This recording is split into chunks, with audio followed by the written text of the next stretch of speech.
সামনের কাল। মানুষের যে বড় কিছু নাই, নহে কিছু মূল্যায়ন, নেই দেশকাল পাত্রের ভেদ অভেদ ধর্মদাবি, সব দেশে সব কালে ঘরে ঘরে তিনি মানুষের জ্ঞানী। পূজারী দুয়ার খোলো, ক্ষুধার ঠাকুর দাঁড়ায় দুয়ারে, পূজার সময় হলো। স্বপন দেখিয়া আকুল পূজারী খুলিল ভোজনালয়, দেবতার বরে আজ কাঁচা কাঁচা হয়ে যাবে নিশ্চয়।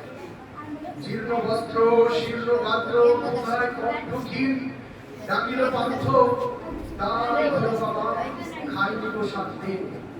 সহসা বন্ধ হল নদী, ফুকারি ফিরিয়া চলে, তিমির রাত্রি পথ জুড়ে তার ক্ষুধার মানিক চলে। ফুকারি ফুকারি কয়, ওই মন্দির পূজারীর বাড়ি দেবতা তোমার নয়। মসজিদে কাল শিন্নিয়া ছিল অঢেল কস্তুরী, বাঁচিয়া গিয়াছে মোল্লা সাহেব এসে তাই কাহিনী।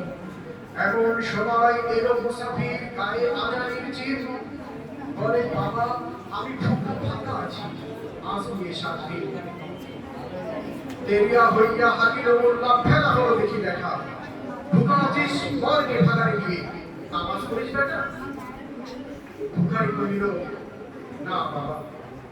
মোল্লা হাকিল তাহলে সারা সোজা পথ দেখ। দোস্তর ফিরিয়া মসজিদে দিল তালা, ফুকারি ফিরিয়া চলে, চলিতে চলিতে বলে 80টা বছর কেটে গেল আমি ডাকিনি তোমায় প্রভু, আমার ক্ষুধার অবিরতা বলে বন্ধ করনি প্রভু। তব মসজিদ মন্দিরে প্রভু নেই মানুষের দাবি, মোল্লা পুরুত লাগাইয়াছে তার শত দুয়ারে যাবি।